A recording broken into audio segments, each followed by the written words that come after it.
Lucu ya, kalau kita sukses, kita bilang, aku kerja keras, aku pantas dapat hal ini. Tapi begitu gagal, kita langsung drop, marah, dan merasa hidup nggak adil. Itulah tanda bahwa kita sedang melihat segalanya dari cermin yang salah.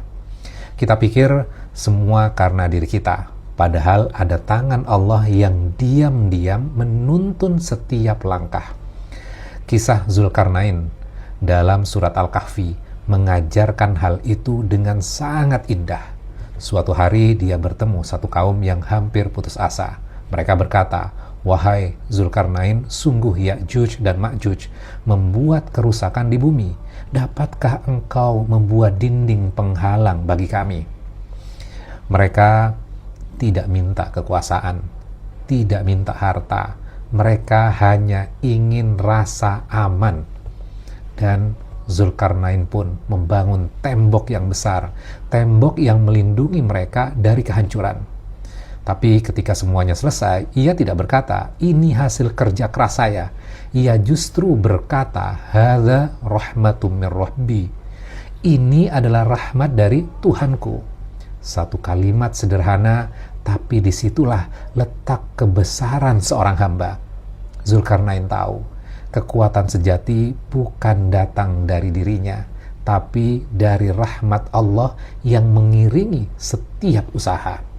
Lalu tiba-tiba Al-Quran mengalihkan pembahasan dan kami perlihatkan neraka Jahannam pada hari itu kepada orang kafir dengan jelas.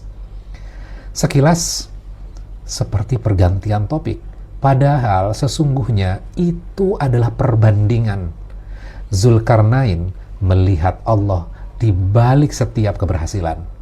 Sedangkan orang kafir tidak melihat Allah sama sekali.